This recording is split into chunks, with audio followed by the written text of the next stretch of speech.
Buongiorno e benvenuti su Deriver Lab. Oggi faccio un piccolo video dove c'è il riassunto di una riparazione. Non vedrete la riparazione fatta perché non avevo intenzione di farci il video su questo apparecchio qui. Però poi ho pensato che magari spiegare comunque la riparazione può risultare interessante per qualcuno che si può trovare negli stessi problemi e in questa maniera qui magari prende degli spunti per diciamo per fare prima a fare la riparazione, sicché vi faccio vedere sia lo schema elettrico sia vi spiego quello che ci ho fatto. Non sarà un video lungo, non sarà un video dove si vede smontare, saldare e fare quelle cose lì, ma penso comunque che alla fine possa essere un video utile per qualcuno che si trova con gli stessi problemi. Allora, l'amplificatore in oggetto è un Synth amplificatore della Marantz, modello, vediamo un po', modello 27, che aveva un sacco di problemi. Allora, a parte l'interruttore che non stava più, diciamo, nella posizione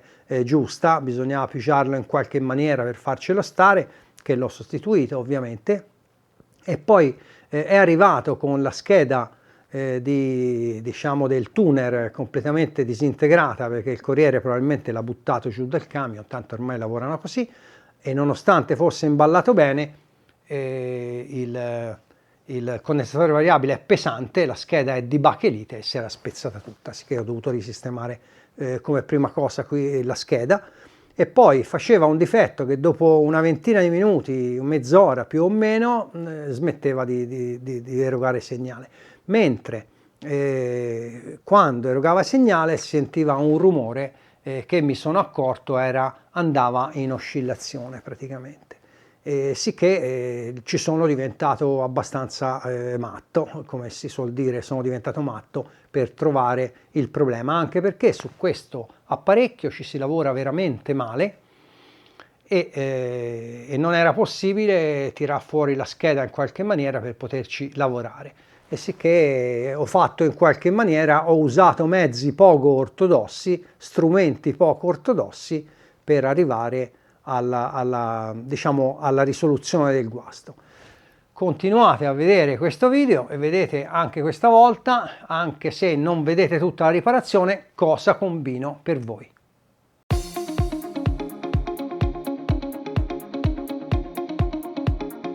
Una delle cose che ho fatto, ho sostituito l'interruttore perché non rimaneva, come vedete, ritorna al suo posto, non rimaneva premuto e l'ho cambiato. Siccome questi interruttori qui non è che si trovano bene, io ne avevo uno praticamente simile, però con questi due buchini leggermente più larghi, ci andava come dimensione e tutto, sicché ho dovuto nell'interruttore che ho montato rifare due buchi più stretti in maniera da centrarlo, e sicché il primo problema dell'interruttore che non funzionava l'ho fatto. E come vedete non occorre trovare sempre componenti che siano completamente identici, ma un interruttore è un interruttore se ha le stesse caratteristiche e diciamo si può adattare, come in questo caso qui che ho fatto io, di strettire, diciamo di rifare due buchi, si può montare tranquillamente senza diventare matti a cercare magari l'originale che non si trova. E adesso lasciatemi qualche istante per parlarvi di PCBWay. Come sapete da molti anni PCBWay è il mio partner di fiducia a cui faccio realizzare i miei circuiti stampati, ma possiamo avere anche lavorazioni CNC e lavorazioni con la stampante 3D. Ordinare è facilissimo e inoltre puoi avere circuiti stampati di qualsiasi dimensione, di qualsiasi forma e di qualsiasi colore tu voglia ottenere. Io per esempio di solito utilizzo il colore rosso. Su PCBWay poi è presente anche una community dove persone come me pubblicano moltissimi progetti e troverai migliaia di progetti elettronici da poter realizzare. Sono sicuro che anche tu otterrai ottimi risultati per qualsiasi tua esigenza. Se vuoi ottenere dei risultati professionali, fai come me. Serviti da PCBWay. Un'altra cosa che ho dovuto fare, come vedete il condensatore variabile è pesante e probabilmente nel trasporto qualche bischero di Corriere, perché non si può chiamare diverso, l'ha tirato giù dal camion, nonostante che l'amplificatore fosse perfettamente imballato. Ovviamente se prende un colpo forte, questa è bachelite, e era rotta in più punti. Ora vi faccio vedere le foto di come l'ho trovata rotta. Come vedete è rotta, diciamo, in più punti, e sicché l'ho dovuta rimettere insieme e poi risaldare.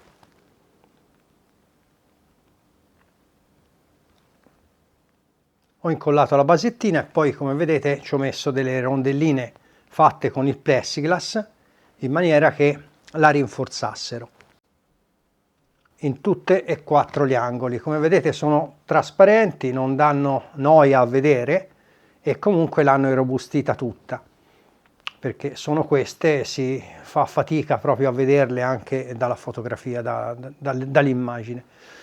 E ovviamente sotto, siccome era spezzata, ora qui non si vede perché il sotto l'ho chiuso, comunque gli ho rifatto tutte le piste grattando la vernice sul circuito stampato e mettendoci dei filettini di stagno, che comunque non si vede niente perché in buona parte era stagnata tutta, e sì che non si vede niente che è stato fatto, e ora è diventata anche più robusta di prima, perché la vetronite non si sarebbe rotta, mentre la bachelite ovviamente è più fragile, si sarebbe rotta. E sì che in questa maniera è tornata più bella e più superba che Pria, come diceva un vecchio comico.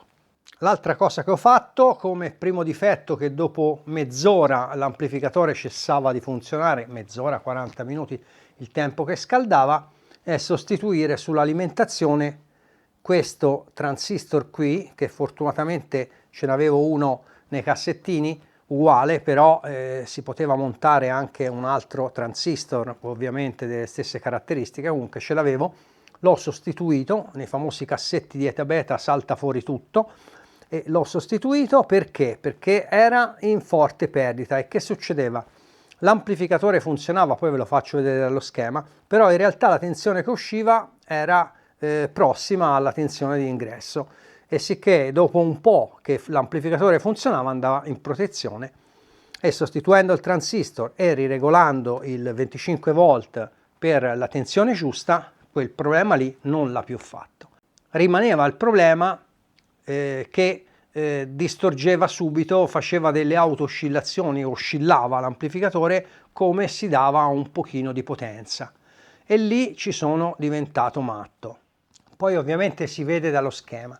Ci sono diventato matto perché questa qui è la scheda finale e non si smonta, nel senso si smonta, ma per smontarla bisogna scollegare tutti i fili. Ovviamente con la scheda in mano faccio delle prove che dicono poco o nulla, e sicché visto che ci si lavorava male ho dovuto andare per tentativi. Allora, la prima cosa che ho fatto, ovviamente ho misurato tutte le resistenze. Alle volte quel problema lì lo fanno perché una resistenza di polarizzazione del bias se n'è andata, praticamente, che mi sono accorto che alzando il bias di brutto, ora ovviamente inquadro solo questa scheda qui, comunque è per farvi capire, ci sono diventato matto, mi sono accorto che alzando di brutto il bias il difetto spariva, ma non si poteva lasciare un amplificatore con un assorbimento esagerato ovviamente di corrente di bias. Allora alle volte lo fanno le resistenze di bias e mi sono messo a misurarle in qualche maniera, perché ripeto ci si lavora veramente male, non si può tirare fuori. Comunque l'ho smontato, l'ho tirato fuori per quello che si poteva, ho misurato le resistenze erano tutte a posto. Allora a questo punto diventava anche un problema andare a fare delle misure, e ho lavorato nella maniera un po' empirica. Qualcuno dice ma come fai alle volte a trovare guasti, quasi quasi, alle volte è esperienza, alle volte bisogna andare, come diceva un mio professore, i sensi che abbiamo, le mani, gli occhi, eccetera, eccetera, insomma i nostri sensi possono aiutarci. Allora che ho fatto? Le oscillazioni alle volte spariscono se si monta dei condensatori o roba del genere. Allora io cosa ho fatto? Questi due condensatori qui che fanno parte del circuito, lì che vanno poi a regolare la preamplificazione e il bias, ho provato semplicemente a stringerli fra le dita. Ovviamente stringendoli fra le dita si aumenta anche la capacità. Comunque toccando questi due condensatori fra le dita il difetto non spariva ma si attenuava. E mi sono accorto che invece mettendo il dito uno alla volta su questi 4 transistor, su questi due il difetto aumentava parecchio e invece degli altri due ovviamente no. Allora mi sono detto che questi due transistor potevano essere andati, diciamo come succede spesso, e fanno dei brutti scherzi anche se magari sembrano sani. Comunque, per farla breve, sostituendo questi due transistor, che ripeto ve lo faccio vedere sullo schema, il difetto fortunatamente è sparito. Gli ho fatto la taratura del bias, gli ho fatto la taratura dell'offset e ora l'amplificatore funziona bene. Io darei un'occhiata insieme allo schema e spero che, anche se non vedete la riparazione completa, a qualcuno che si trova con lo stesso apparecchio nella stessa condizione magari a quel punto lì può essere agevolato nella riparazione.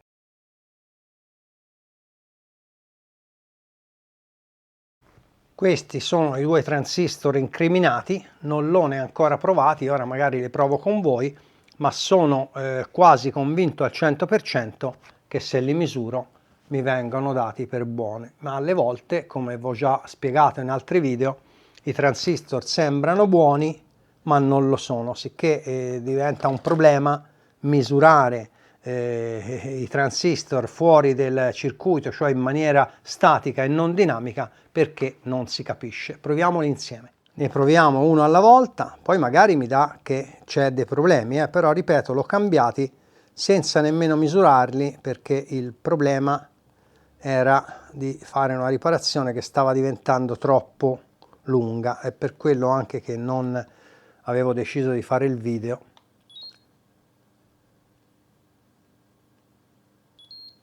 Ecco, come vedete me lo dà per buono, non so se si vede molto bene, comunque questo, il primo, me lo dà per buono. Ora misuro il secondo.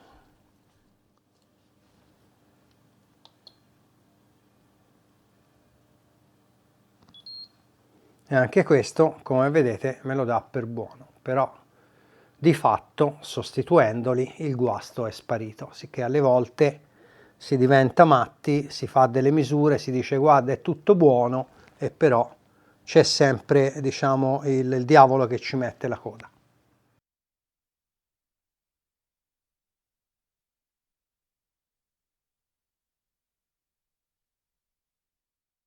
Come vedete ora l'amplificatore risponde bene.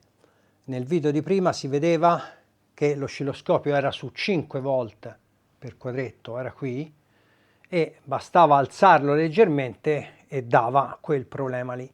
Ora siamo a 20 volte per quadretto, sicché sta tirando fuori 40 volte picco picco, e la forma d'onda è ancora perfetta e non dà nessun problema, sicché diciamo il problema è stato risolto.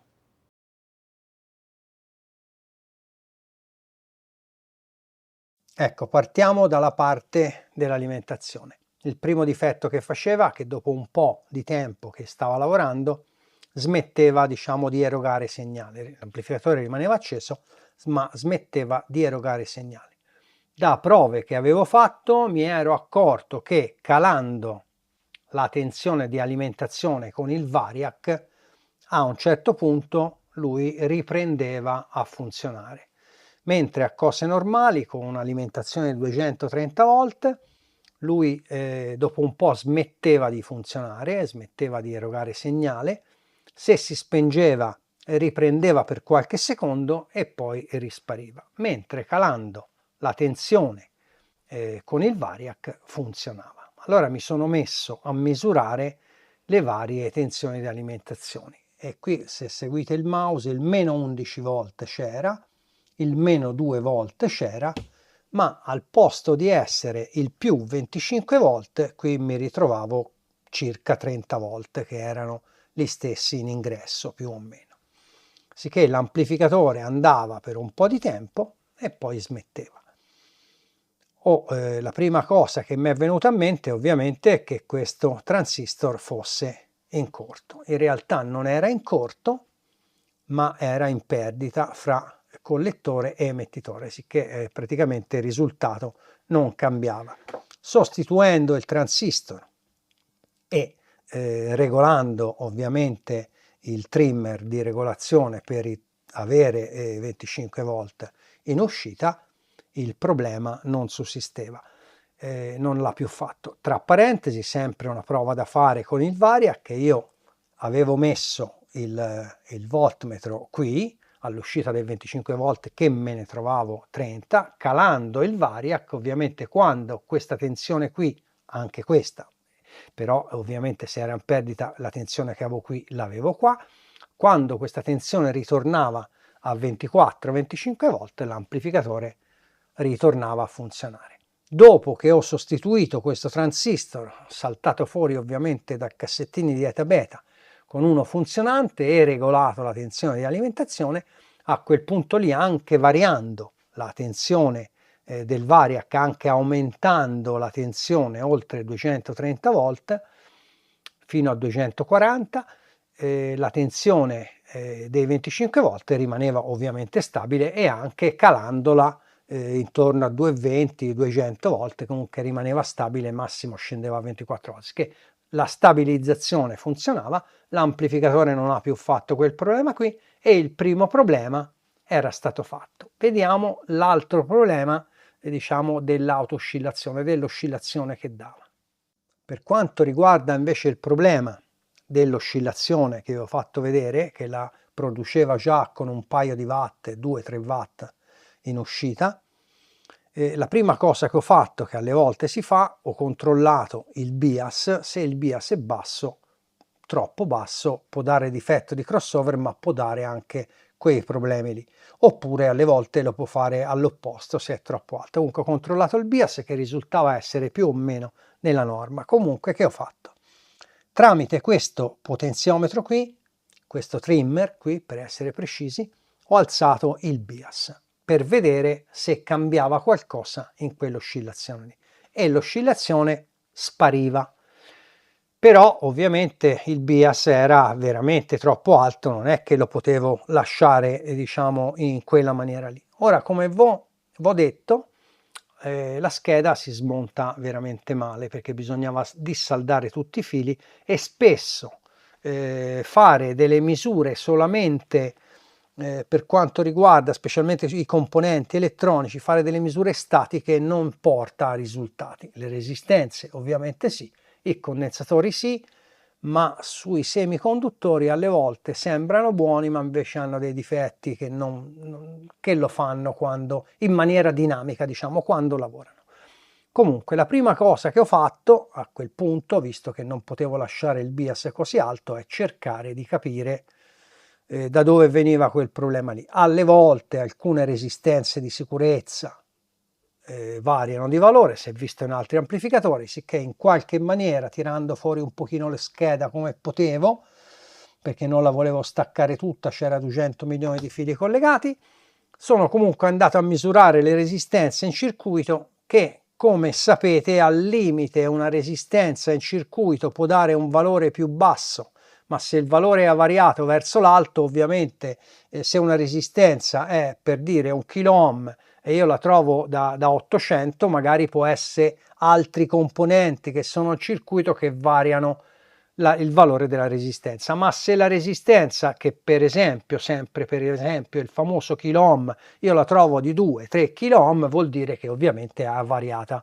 perché ha variato di valore verso l'alto. Sicché le resistenze in circuito si possono misurare, avere per non per misurare un valore preciso, ma per avere diciamo, un'ipotesi se è guasta, se è magari avariata verso l'alto, si possono misurare in circuito, e se misurano di più, ovviamente la resistenza, se è variata, e va sostituita. Allora a quel punto uno la smonta e la controlla. Comunque dai controlli che ho fatto sia su un canale, poi ho avuto la conferma ovviamente facendo delle misure che erano diverse, vedendolo sull'altro amplificatore, tutte mi davano ovviamente le misure che erano diverse un valore inferiore, sono arrivato alla conclusione che tutte le resistenze erano buone.